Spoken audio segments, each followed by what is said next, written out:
Richissime, le podcast qui révolutionne la façon dont on parle d'argent, chez vous, au bureau, entre amis, sans jargon et surtout sans tabou. Je suis Delphine Pinon, je suis money coach, investisseuse en immobilier et libre financièrement à 35 ans. Depuis plusieurs années déjà, je vous aide à développer votre intelligence financière et votre money mindset dans le but de créer enfin de vrais changements dans votre vie. Chaque semaine, je partage un nouvel épisode avec un invité ou en solo dont l'ambition est de provoquer de vraies prises de conscience à propos de l'argent. Retrouvez-moi sur Instagram, Richissime Podcast, pour les coulisses du podcast, pour des partages plus personnels, pour assister à des lives de temps en temps à des invités, de futurs épisodes radio libre et aussi pour connaître mes offres de formation et d'accompagnement. Bienvenue dans un épisode très spécial, un épisode hors série pour célébrer les 3 ans du podcast et le franchissement du cap symbolique des 1 million d'écoutes en 3 ans. En réalité, au moment où j'enregistre cet épisode, ça fait déjà 1 mois et demi qu'on a atteint le cap des 1 million qu'on a atteint au courant du mois d'octobre. Et donc pour fêter ces 2 occasions, j'ai décidé d'organiser un épisode radio libre sur mon compte Instagram. C'est quoi une radio libre? Alors ceux de ma génération, je suis née en 1987, donc j'ai largement grandi dans les années 90, et donc ceux de ma génération se rappellent peut-être des fameuses radios libres avec le doc sur Fun Radio dans les années 90. Et bien le principe est le même. Vous appelez pour parler d'un problème personnel et recueillir l'avis ou le conseil de l'animateur qui, dans notre cas, n'est autre que moi. Je dois vous dire que je suis fan de ce format, je suis fan de la radio de manière générale, c'est pas pour rien que je fais des podcasts, mais je suis aussi fan de ce format radio libre. Quand j'étais petite, mes cousins et moi, on avait enregistré notre propre radio libre à l'époque, c'était sur cassette audio. J'avais moins de 10 ans, et puis plus de 10 ans plus tard, en étant adulte, on avait remis le couvert tous avec une émission créée de toutes pièces par notre bande de cousins pour divertir la famille à Noël, émission que nous avions à l'époque baptisée Radio Délire, la radio qui déchire. Et cet événement, c'est vraiment un des souvenirs les plus marquants, les plus mémorables de ma vie et de toute notre histoire familiale. Et donc pour les 3 ans de Richissime, j'ai voulu recréer une radio libre dont le principe est de faire une émission à partir de vos interventions en direct, sans préparation et sans trucage. Cette émission a eu lieu fin novembre avec 4 auditeurs qui se sont manifestés spontanément et que je vous propose d'écouter sans plus attendre.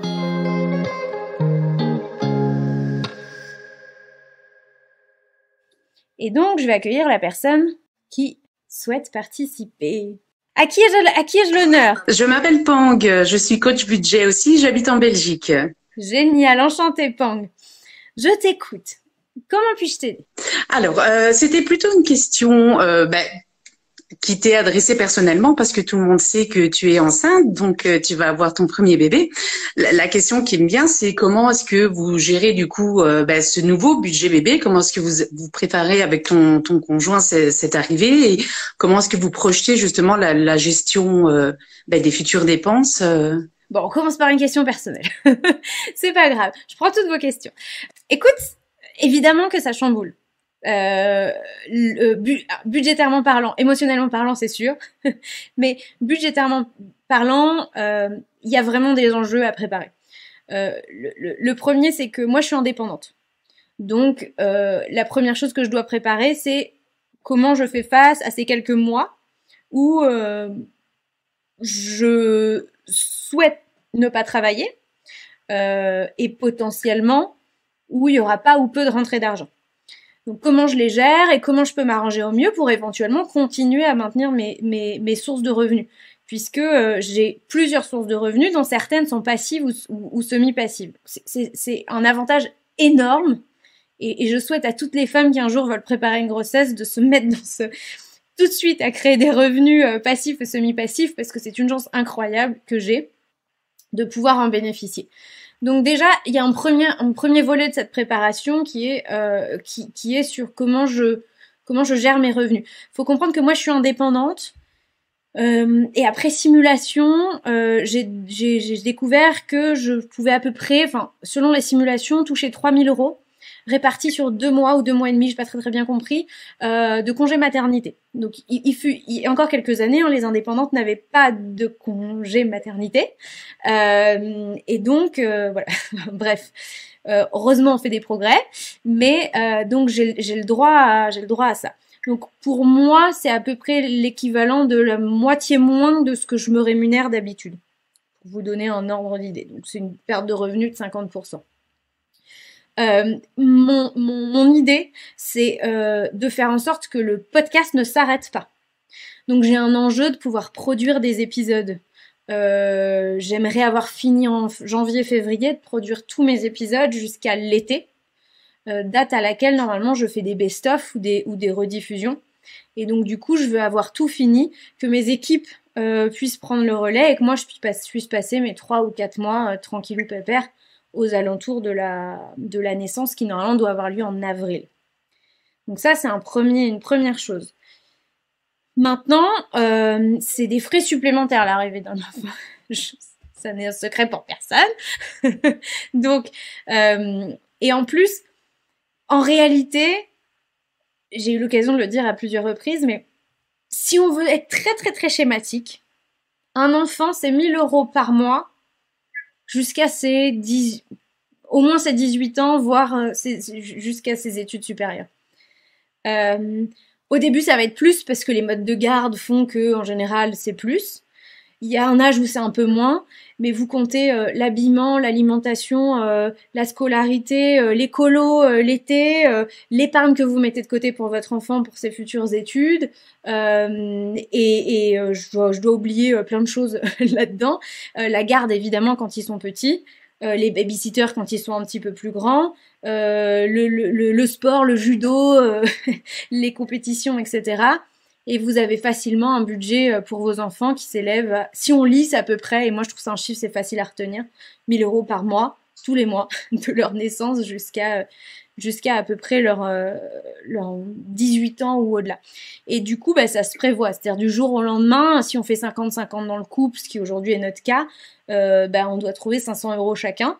500 €. Si vous avez écouté mon épisode Cash is King jusqu'à présent, ces derniers temps, je mettais même pas 500 € de côté sur mon épargne personnelle. Donc en réalité, on a eu une super discussion, on a fait plein de projections le week-end dernier financières avec monsieur et la conclusion me concernant, c'était que non seulement j'allais devoir trouver ces 500 €, mais j'allais aussi devoir recommencer à épargner. Et donc, je vais le faire de 2 manières. Je vais à la fois réduire certains budgets sur lesquels je m'étais octroyé un peu plus de largesse, les voyages et les vêtements, voilà, pour ne pas les citer. Et puis, je me suis rendu compte que j'avais quand même assez de marge pour augmenter mes revenus, mais que je les avais minimisés aussi parce que, voilà, quand on est indépendant, ça coûte de se rémunérer. Donc, voilà, je préfère garder de la trésorerie dans mon entreprise et me rémunérer pas tant que ça. Et donc, j'ai décidé d'augmenter ma rémunération aussi. Et donc, avec ces 2 effets, je vais réussir effectivement à trouver de quoi recommencer à épargner, mettre de l'argent, avoir de l'argent pour les besoins pour le futur enfant. Et en parallèle, j'organise mon travail pour que je ne sois pas à des revenus zéro. J'oublie les allocations de l'État, mais même qu'en dehors de ça, je ne sois pas à des revenus zéro, même pendant les périodes où je m'arrêterai totalement de travailler.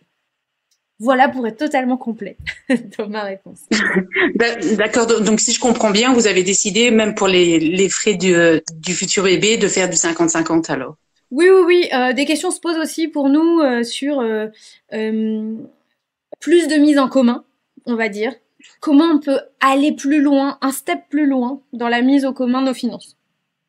Mon argent est ton argent, etc. Pour l'instant, on est encore un couple trentenaire moderne. On a des modèles parentaux qui ont chacun des 2 côtés mis toujours tout leur argent en commun. Et nous, on est vraiment d'une génération où c'est chacun son argent et 50-50.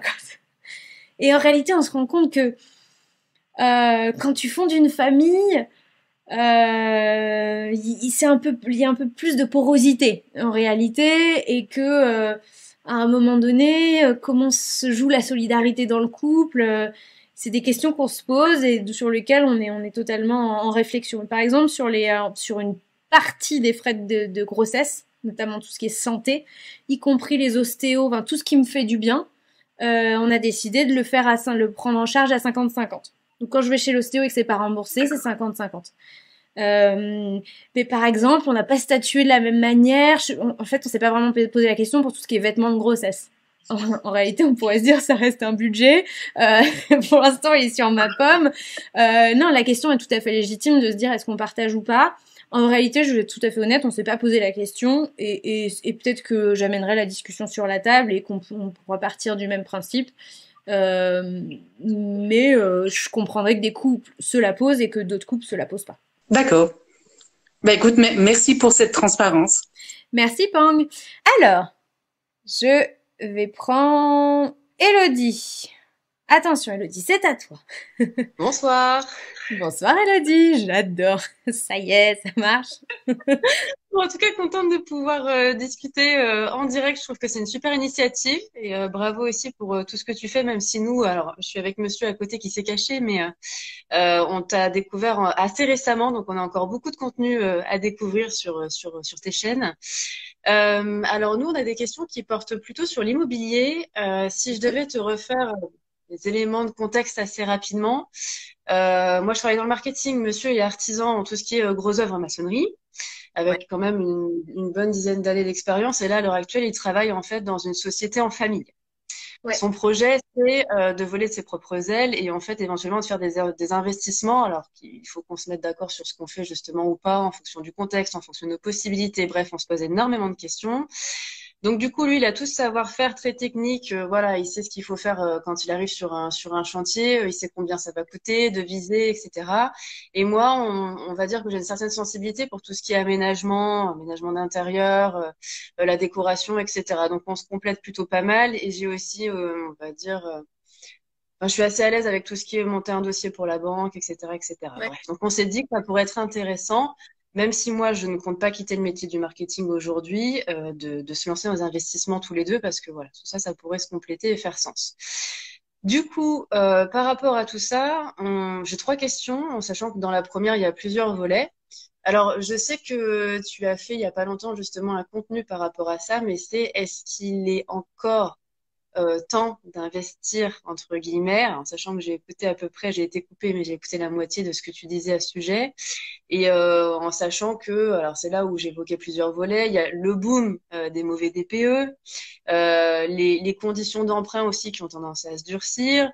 Il y a de plus en plus il y a de plus en plus à l'inverse de vendeurs que de demandeurs sur le marché. Enfin bref, donc du coup les prix vont plutôt chuter, ce qui est plutôt une bonne chose. Mais la question c'est quand on est déjà propriétaire comme nous, est-ce que voilà, c'est pas problématique parce que les plus-values sur lesquelles on pouvait compter, on les aura pas forcément.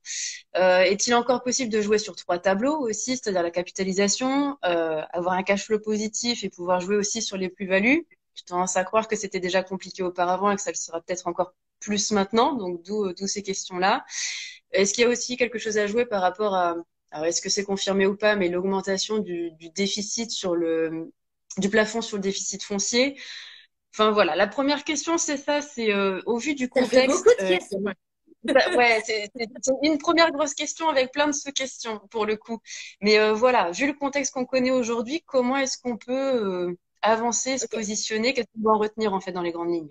Je vais prendre la question qui est effectivement voilà, comment se positionner par rapport à la conjoncture actuelle. Ce qui est pas évident avec la conjoncture actuelle, c'est qu'elle est vraiment mouvante. C'est-à-dire qu'on est vraiment dans une phase de transition entre ce qu'on a connu depuis 2015-2016, les taux bas, les facilités d'emprunt, les crédits à 110%, etc. Et une nouvelle conjoncture qu'on connaît pas encore, mais qui sera la conjoncture post-inflation.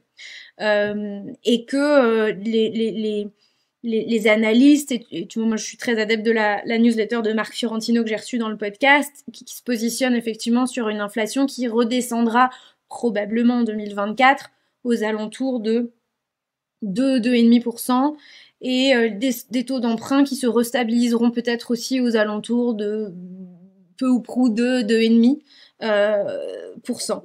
Ce qui est sûr, c'est que dans une vie entière d'investisseurs, donc dans une vie entière tout court, et a fortiori dans une vie entière d'investisseurs, des cycles, des changements de conjoncture, on va en connaître plein. Donc là, il y a comme une époque qui s'est clôturée. Est-ce qu'on la reconnaîtra à nouveau? On ne sait pas parce qu'elle a amené son lot Enfin, là, on se rend compte en ce moment quand même, elle a amené son lot de déconvenus. Est-ce qu'on la retrouvera un jour? Je sais pas. Et l'avantage de cette période d'avance, c'était qu'effectivement, elle offrait des possibilités d'accès au cash flow positif qu'on n'avait jamais connu avant. Donc effectivement, le levier d'enrichissement, le premier levier d'enrichissement qu'on va connaître dans tout type de stratégie immobilière, c'est la capitalisation. Donc c'est le remboursement de tes emprunts. La deuxième, c'est aussi une des plus connues, c'est la plus-value. Donc celle-là, voilà, on peut l'estimer par rapport au marché. Il y a des indicateurs qui peuvent nous laisser penser que elle est plus difficile à évaluer, mais il y a des typologies de marchés qui sont plus des marchés de plus-value ou pas. Nous, quand on investit sur des marchés bas dans le nord de la France, à Calais, etc., on sait que c'est pas vraiment des marchés de plus-value. Il y a peu de chances que, voilà, la ville de Calais passe de 1400 € du mètre carré à 2005 ou à 3000. Typologie, voilà. En tout cas, c'est ce qu'on imagine. Et ensuite, voilà, il y a les cash flows positifs. C'est sûr que là, dans cette phase de transition, oui, les rentabilités, alors, les rendements chutent. Les rentabilités vont dépendre de la plus-value finale. Donc, les rentabilités, il y a celles qu'on escompte avant qu'on revende le bien, et puis celles qu'on constatera à la fin quand on aura ou non fait une plus-value. Donc, les rendements chutent. Les rentabilités peuvent rester stables dans le temps, mais tout dépend de ce dernier facteur qui est celui de la plus-value. Et ça, c'est plutôt une bonne nouvelle quand tu es dans un marché baissier parce qu'il y a des affaires à faire. Donc, si tu veux, l'effet des rendements qui baissent peuvent être compensés par des plus-values à faire. Encore faut-il être effectivement sur un marché ou une typologie de biens à plus-value. Et effectivement se dire, ok, je vais compenser cette stratégie de cash flow avec une stratégie, je vais pas dire patrimoniale, mais semi-patrimoniale, où on peut essayer d'aller jouer sur ces deux tableaux. Parce qu'on a tendance à les opposer. En réalité, il y a aussi des stratégies où on peut combiner du cash flow et de la plus-value. Évidemment, elles sont aussi un peu plus complexes à trouver, mais on peut les trouver. Donc, il n'y a pas de réponse complètement... tu vois, les gens qui disent j'attends un peu, ils ont pas tort. Les gens qui disent non, moi j'attends pas, ils ont pas tort non plus, quoi. Et le dernier élément, c'est que quand les taux sont encore largement inférieurs à l'inflation, et si l'inflation dure, c'est intéressant d'emprunter en réalité. Retenez bien ça, quand il y a une forte inflation, il vaut mieux avoir de la dette que de l'épargne. Il vaut mieux avoir de la dette auprès de la banque parce qu'en fait, ce que vous remboursez, c'est des échéances que vous avez négociées il y a un moment, plutôt qu'avoir de l'épargne qui, elle est rongée. Donc, voilà. Je pense que là, je vais pas revenir sur la technicité du pourquoi, du comment, mais retenez ça. Et donc, c'est sûr que si dans 2 mois, il y a plus d'inflation, bon, c'est super, vous avez emprunté là, nous, on s'apprête à emprunter à 3,8 en SCI, à l'IS. C'est super, si dans 2 mois, il n'y a plus d'inflation et que ça redescend en dessous de nos 3,8, on l'aura un peu dans le baba. Mais plus l'inflation va durer, et plus on est content, malgré tout, d'emprunter, et on aura toujours la possibilité, dans quelques années, de renégocier notre crédit quand les taux auront sensiblement et du coup, je me demandais le dénominateur commun entre justement ces 3 tableaux, donc la capitalisation, cash flow positif et la plus-value. Est-ce que ce serait pas justement les travaux? D'autant plus quand les travaux sont faits à bas prix, puisque monsieur sait faire, et donc du coup, il n'y aurait pas une histoire de société, etc. Est-ce qu'il n'y a pas, par rapport au DPE, justement, à cette histoire de DPE, est-ce qu'il n'y a pas justement une vraie opportunité, une chance à prendre par rapport à ça? La question des travaux, pour moi, elle n'a pas une réponse unique. Je vais te dire pourquoi. C'est un avantage concurrentiel de pouvoir faire les travaux soi-même, parce que tu fais des économies sur la main-d'œuvre. La contrepartie, c'est que si ton chantier dure 1 an au lieu de 3, et que tu étais sur une stratégie de location courte durée, en réalité, probablement que ton coût d'opportunité de tous les loyers que tu vas pas faire pendant les 9 mois sera plus d'argent que tu auras gagné. Ok. Exactement. Donc, je vois l'idée. Donc, l'idée, c'est d'inclure dans son raisonnement le coût d'opportunité et de se dire, je peux faire une affaire, mais peut-être pas non plus. Mais peut-être que je peux aussi le faire en étant aidé. Donc là, je mixe un peu je travaille avec un artisan et En fait, tout se joue sur le timing. T'es dans une stratégie pure patrimoniale ou en LLD, où tu renonces à 3 mois de loyer. En réalité, si tu renonces à 3 mois de loyer à 800 balles, 2400 €, si tu as réalisé des travaux pour bien plus que ça, tu seras gagnant. Mais donc, tu vois, il y a pas de réponse parfaitement parfaite là-dessus. Si c'est sur la RP, les choses sont un petit peu différentes. Parce que, et il y a des projets de loi en ce moment qui sont dans les cartons, mais la résidence principale, elle est exonérée de plus-value. Donc, quand tu fais une plus-value sur ta résidence principale, t'es totalement exonéré. Donc là, il y a un énorme intérêt fiscal à faire tes travaux toi-même. Nous, on l'a déjà fait une première fois, ça, pour le coup. Et là, il y a un vrai intérêt en réalité, enfin, parce que en fait, ce que tu vas gagner d'un côté, tu le perds pas en loyer de l'autre côté, quoi. Sauf si tu mets 12 mois à faire tes travaux et que tu payes une location à côté parce que c'est inhabitable. Mais donc ça dépend de quel type de travaux on parle non plus. Mais c'est intéressant. Après, je lisais encore tout à l'heure qu'il y a un projet de loi donc qui est sur la table. Le gouvernement y est pas favorable, mais qui consisterait à taxer la plus-value. Alors, de combien, de comment, ça je sais pas. Mais ça fait quelques années que c'est sur la table, donc j'espère que ça va rester dans les tiroirs. Peut-être, mais effectivement, en fait, c'est une énorme niche fiscale en réalité. Mais ça viendrait permettre au gouvernement qui, soi-disant, n'y est pas favorable, mais d'aller récupérer un peu d'argent auprès de tout le monde. C'est ça le problème. C'est pas que c'est justement pas des investisseurs, mais c'est de l'épargnant, sachant que en France, c'est pas dans le cas dans tous les pays du monde, le patrimoine de la plupart des Français est constitué en grande majorité de la résidence principale. Tu handicapes les gens sur leur capacité d'épargne. Ouais. Voilà.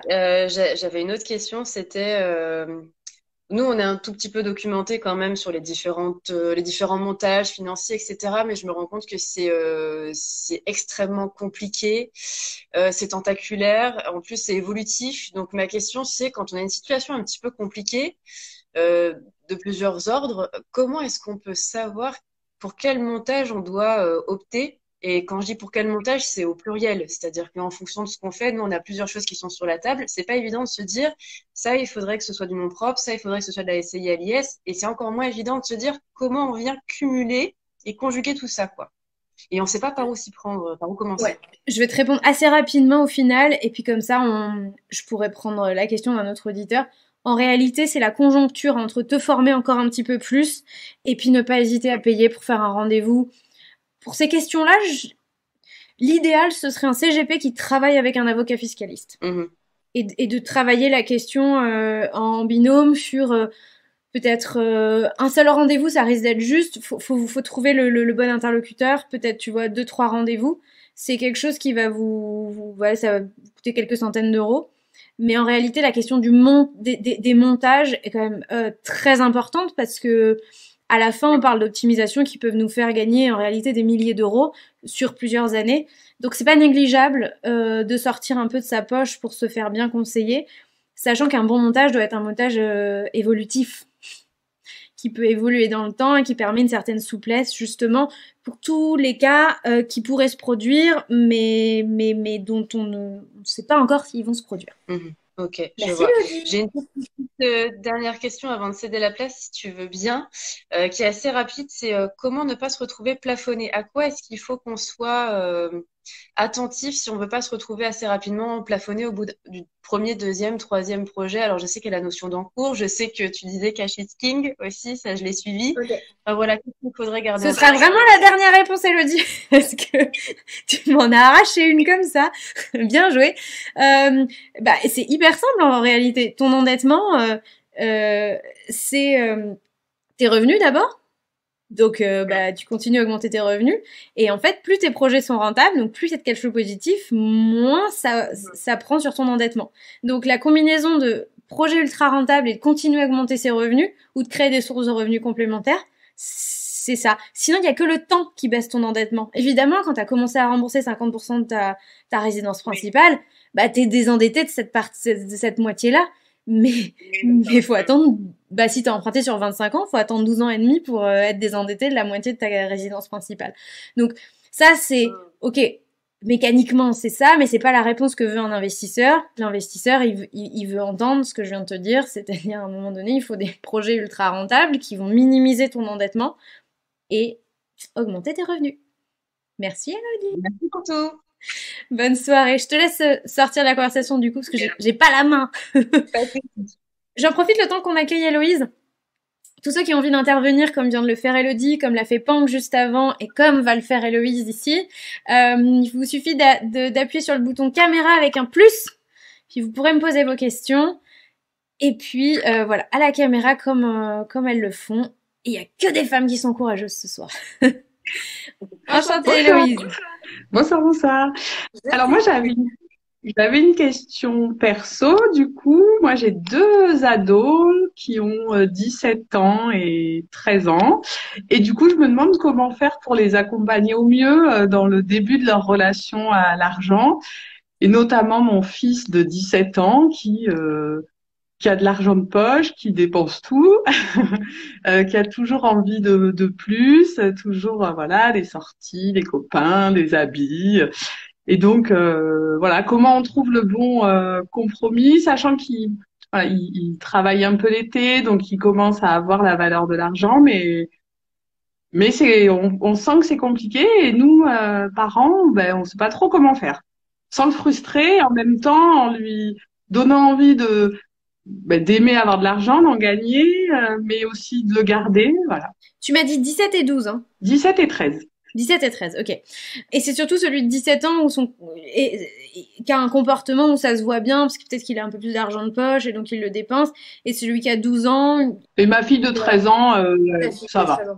Ouais. Ok. Ils ont tous les deux de l'argent de poche? Alors pour ma fille, on commence juste, voilà, à hauteur de 5 euros par mois. Et mon fils, donc il est interne et il a 10 euros par semaine, voire souvent il réclame un peu plus. Donc on est plutôt sur 20 euros par semaine. Bah oui, on n'a qu'à doubler puisqu'il réclame. Ok. Bah déjà honnêtement, alors je voudrais juste faire un disclaimer quand on parle d'éducation des enfants, c'est que je suis pas parent, donc je peux pas parler de mon expérience à moi, pas encore, mais je suis loin d'avoir un ado de 17 ans, je te le préviens. Donc je vais vous donner des choses à essayer. C'est important que je le dise parce que c'est vous qui connaissez vos ados, c'est vous qui avez la relation avec vos ados, et que je vais vous donner des pistes et des choses à essayer.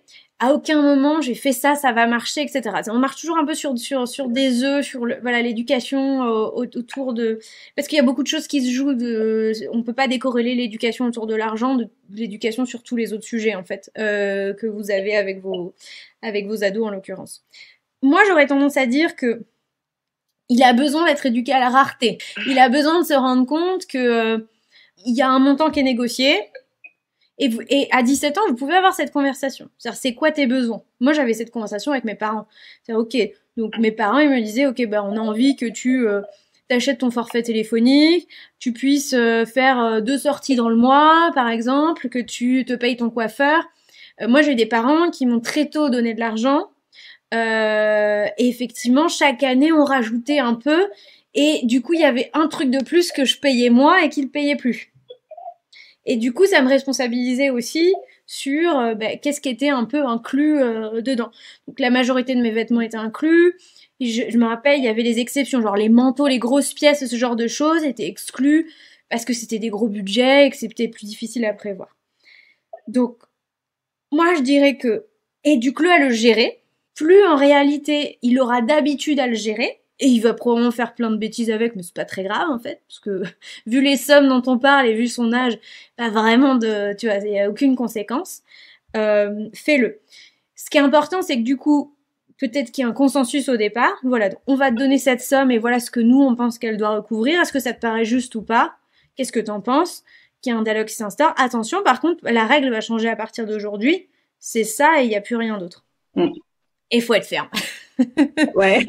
Faut être ferme, mais faut s'attendre. Il y a une semaine, il va venir. Ah oui. Et donc après, c'est à vous de voir, ok, s'il vient avec un motif qui est valable, récurrent, etc., on augmente l'allocation mensuelle. Vaut mieux faire ça. Parce que s'il demande une fois et qu'il a, le mois prochain, il va demander, etc., etc. Donc, en fait, ça l'incite pas à gérer son argent, puisque dès qu'il en a plus et qu'il demande, il a le double en plus. C'est pas 2 euros de plus, il a le double. Parce que pour vous, peut-être que cette somme, c'est 10 euros de plus et 40 euros de plus, ça peut-être pas une énorme conséquence pour vous, on vous dit on peut le faire, donc on va le faire. Il faut comprendre que là, on n'est pas dans un enjeu de est-ce que c'est beaucoup, est-ce que c'est pas beaucoup, on est dans un enjeu éducatif. Donc, il faut qu'il fasse ses propres apprentissages.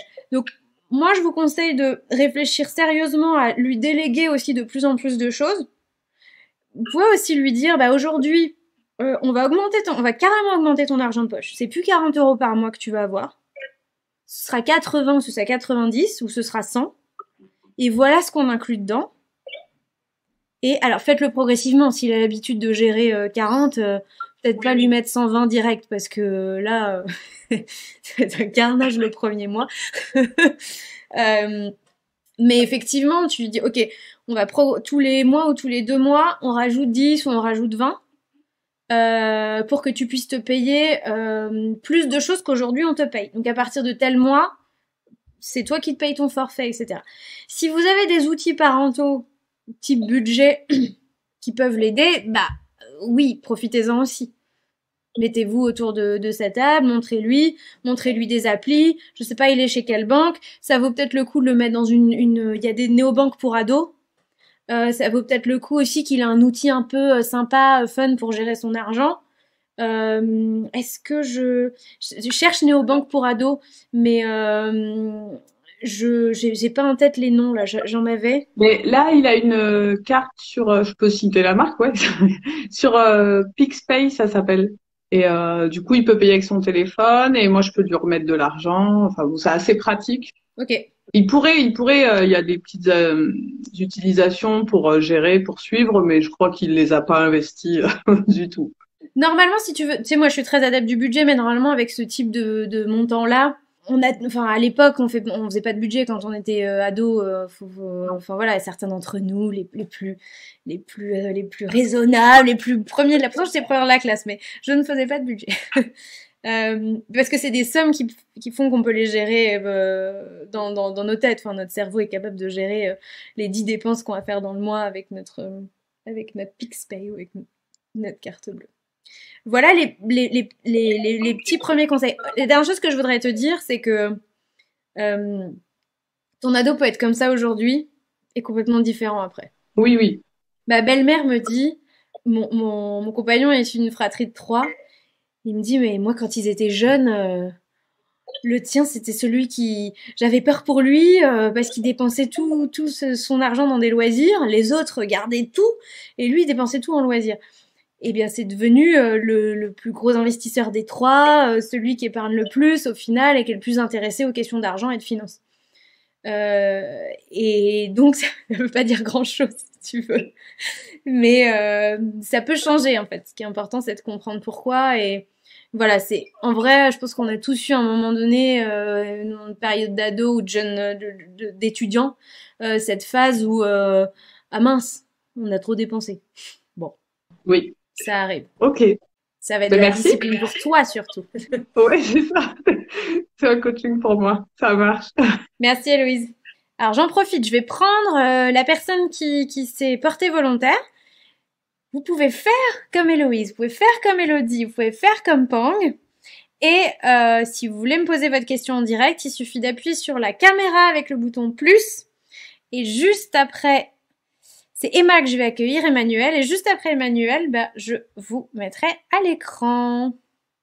Bonsoir Emmanuel. Bonsoir. Comment puis-je t'aider? Bon, déjà, merci beaucoup de refaire ce podcast en live. Je trouve que c'est super que tu puisses nous laisser à nouveau cette opportunité-là. Et en fait, moi, j'écoute tes podcasts depuis pas non plus très longtemps.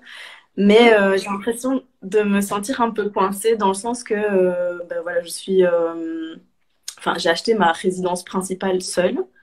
Ouais. Je suis employée avec un CDI, avec un salaire correct. Et là, j'ai commencé il n'y a pas longtemps à avoir une activité complémentaire. Mais j'ai l'impression que on entend un peu partout genre il faut pas acheter sa résidence principale en premier, etc. Ce que moi j'ai fait. Et donc je me demande, en sachant que ici le budget c'est moi qui le gère, on va dire ça comme ça, vu que je suis seule pour l'instant. Comment peut-être avoir un autre horizon d'investissement ou enfin voilà, c'est un peu la question que je me pose. Je sais pas si c'est clair. Ouais. La question de la résidence principale, elle se pose pas de la même manière si tu veux avoir une trajectoire d'investissement ultra dynamique et que tu as des vraies belles ambitions sur tes investissements. Et puis, ou si tu veux juste pouvoir à un moment donné, mais c'est pas pressé que ce soit maintenant, pouvoir diversifier un petit peu ton patrimoine, faire du locatif, etc. Donc, en gros, il y a une approche qui est ultra dynamique et une approche qui va être plus, comme on va dire, bon père de famille. Et du coup, je vais rester générale. Mais c'est marrant parce que cet après-midi, je viens d'enregistrer un podcast avec un épisode qui sera diffusé en janvier avec Yann Darwin. Et on a centré notre épisode parce que lui s'adresse vraiment aux gens qui visent le 0,1% de la population. Si tu vises le 0,1% de la population, oui, non, mais en fait, je vais pas te donner le même conseil. En vrai, je te dis, revends ta résidence principale, deviens locataire et utilise ta capacité d'endettement pour amorcer la pompe à investissement. Maintenant, tout le monde ne veut pas faire partie des 0,1% de la population, ni même des 1% de la population. C'est pas l'aspiration de tout le monde. Et auquel cas, ce qui est quand même bien, c'est de vérifier, d'essayer de ne pas s'endetter pour sa résidence principale au maximum. Maintenant, des fois, on va pas toujours avoir énormément le choix. Donc, ce qui se passe, c'est qu'à un moment donné, il y aura quand même une bonne nouvelle. Rappelez-vous ce que j'ai dit tout à l'heure. C'est que, en fait, tu te désendettes plus les années passent. Donc, mécaniquement, tu vas finir par te désendetter. Sauf si, dans 3 ans, tu veux acheter plus gros. Et donc, finalement, t'es reparti pour un cycle. Et en réalité, t'auras jamais une capacité d'endettement suffisante pour faire un autre projet à côté. Donc, soit ta résidence principale, tu la garderas longtemps, ou t'en achèteras une autre, mais qui sera le même prix ou qui sera moins chère, et auquel cas, tu vas mécaniquement te désendetter avec les années au fur et à mesure que tu rembourses ton prêt. Ou alors, effectivement, il va falloir augmenter tes revenus à un moment donné. Ou alors, tu pourras pas le faire, comme je disais, parce que tu vas passer de résidence en résidence plus grande, en résidence plus grande, en résidence plus grande, et en fait, tu seras toujours à tes 35%. Là, si tu fais ça, tu te mets un sacré coup d'arrêt sur la possibilité de faire des investissements, de te constituer un patrimoine autre que via ta résidence principale, via des investissements notamment immobiliers. Et du coup, d'autres leviers te sont accessibles, mais qui nécessitent de l'épargne. Tous les investissements pour lesquels tu ne peux pas emprunter nécessitent que tu aies de l'épargne. Donc ça veut dire économiser beaucoup pour épargner, pour placer. Alors qu'avec l'immobilier, c'est cool parce que tu peux investir de l'argent qui n'est pas à toi. Ouais, c'est sûr. Et est-ce que tu as un conseil, si jamais j'envisage de revendre ma résidence principale, est-ce que tu as un conseil par rapport à ça? J'ai pas de conseil particulier. Si vous achetez votre résidence principale, nous on a fini par l'acheter parce que les banques nous le demandaient. Est-ce qu'on aurait pu attendre un petit peu plus? Peut-être, mais on a fini par le faire en réalité. Il se trouve qu'on a choisi un bien, on savait qu'on ferait une plus-value après rénovation. Aujourd'hui, nous on a un emprunt sur 230 sur cette maison. On pourrait la revendre entre 250 et 270. Donc, c'est à la fois, on revient à la première conversation qu'on a eue, mais à la fois, t'as une résidence principale, mais aussi, ça devient aussi un outil de constitution de patrimoine ou d'enrichissement, parce que tu l'as choisi d'une manière que tu pouvais la revendre avec une plus-value. Et c'est le souhait qu'on a fait. Donc, ça veut dire des biens avec travaux, si t'as un avantage à le faire, ou dans des zones effectivement où tu les vois prendre de l'essor ou ce genre de choses. C'est vrai que c'est pas toujours évident, mais on peut quand même acheter sa résidence principale en essayant de faire un coup, en essayant de faire un truc un peu sympa.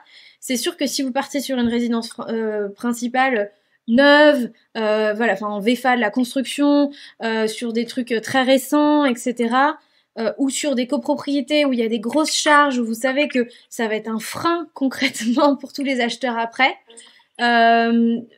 voilà, c'est peut-être moins la configuration idéale pour faire une belle revente et une plus-value à la revente. Aussi dans les grandes copropriétés avec des grands lots, parce que vous pouvez être sûr qu'il y aura toujours de la concurrence au moment où vous revendez. Si vous êtes dans des grands immeubles où il y a 30 lots ou 60 appartements, etc., vous pouvez être sûr qu'au moment où vous allez revendre, il y en aura au moins un ou deux autres à vendre, et donc votre bien est directement en concurrence avec d'autres sur le même secteur.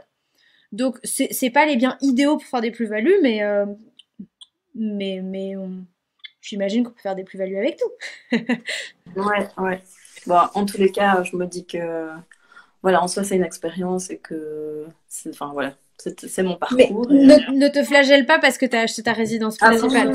Non, vraiment, là la question à te poser, c'est quel genre de trajectoire tu veux avoir, et effectivement, est-ce que oui ou non le fait d'être propriétaire de ta résidence principale est un atout ou un désavantage par rapport à la situation qui est la tienne.